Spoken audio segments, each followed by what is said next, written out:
소스몬키의 한 권으로 끝내는 미국 주식, 저자 소스몬키 홍승초. 산업 구조와 메가 트렌드 변화에 대한 관심이 필요한 이유. 옆에 표는 10년 단위로 미국 기업의 시가총액이 어떻게 변화했는지 보여줍니다. 1960년대에는 AT&T가 1위를 차지했고 2위는 GM이 차지했으나 2020년에는 두 기업 모두 10위 내에서 아예 사라진 것을 알 수 있습니다. 1970년과 1980년에는 한때 전 세계 컴퓨터 시장의 70에서 80%를 차지했던 IBM이 1위를 차지했지만 역시 2020년 순위권에는 보이지 않습니다.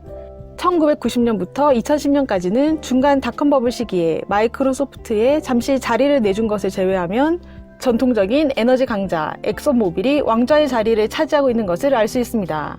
그리고 2010년 중반부터 2020년까지는 애플이 왕자를 지켜오고 있습니다. 2020년에는 심지어 비교적 신생기업에 속하는 테슬라가 연말 기준 순식간에 6위에 안착했습니다. 이러한 사실을 통해 내가 지금 강하게 믿고 있는 것이 정말 확실한 것인지 곰곰이 생각해 볼 필요가 있습니다. 지금 유망하다고 해서 10년 뒤에도 그럴지는 아무도 모르기 때문입니다. 위기에도 나를 지켜주는 미국 주식, 달러가 곧 힘이다. 위기에 강한 달러 자산.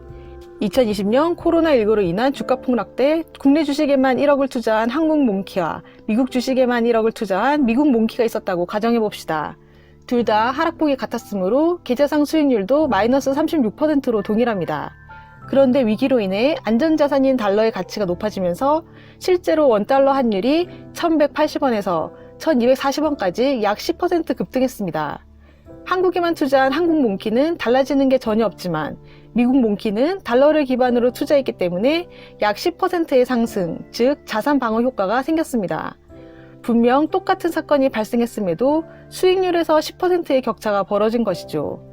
여기서 주식에 모든 자금을 투자하지 않고 현금 비중을 유지했다면 차이는 더욱 벌어집니다.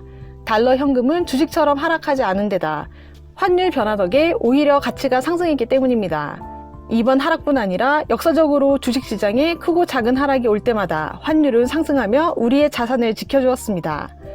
나는 환율이 내 자산이 깨지지 않도록 지켜주는 푹신한 쿠션 같은 역할을 한다는 의미에서 이러한 현상을 환쿠션 효과라고 부릅니다.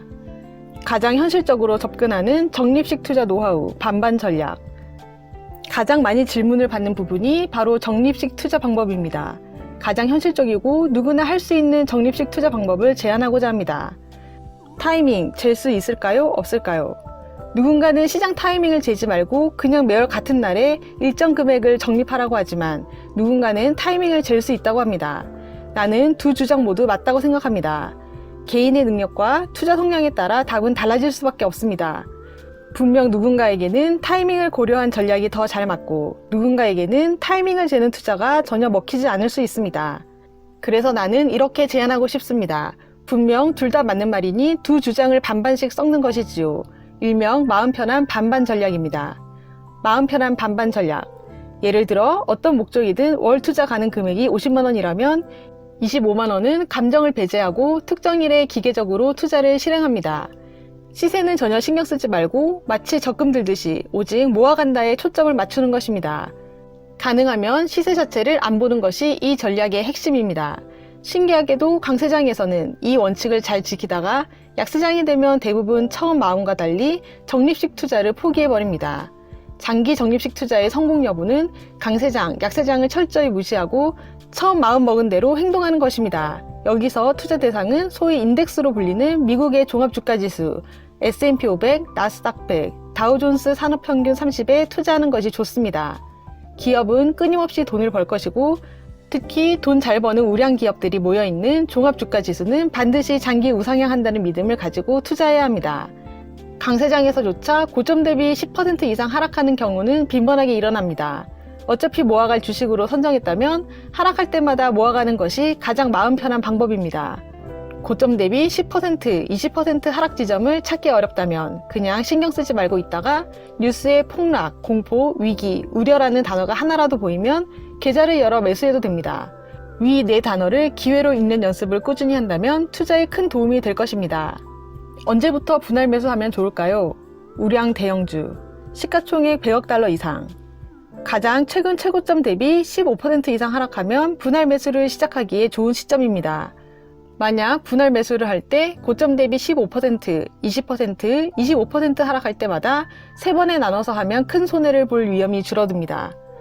대형 우량주 같은 경우 큰 폭락장에서도 30% 이상 하락하는 경우가 드뭅니다.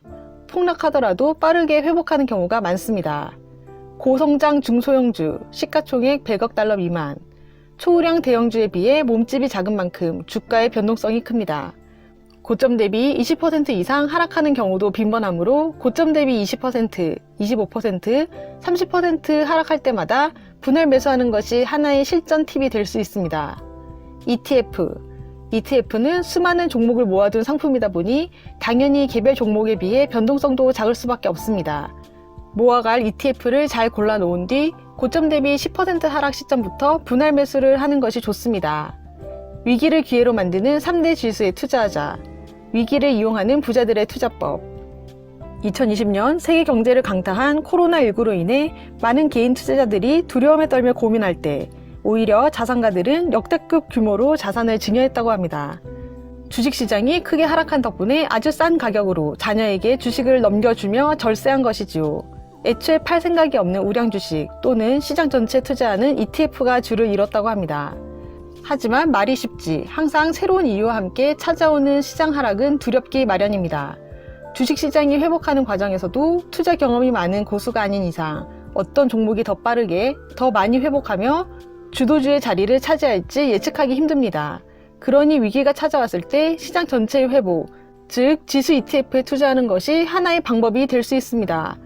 다음의 표를 보면 왜 위기에 시장 전체에 투자하는 방법이 유리한지 알 수 있습니다. 위표는 1956년부터 2020년까지 약 50년이 넘는 기간 동안 S&P 500 지수가 최고점 대비 20% 이상 하락한 횟수와 다시 전고점을 회복하는 데 걸린 기간을 보여줍니다.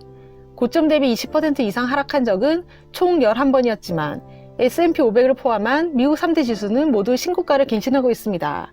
즉 이렇게 큰 하락들과 수없이 많은 위기를 거치고도 결국 시장 전체는 우상향한다는 것을 주가로 몸소 보여주고 있습니다. 그러나 개별 종목의 경우는 다릅니다. 시장이 신고가를 갱신하더라도 바닥을 기고 심지어 계속해서 하락하는 종목도 허다합니다.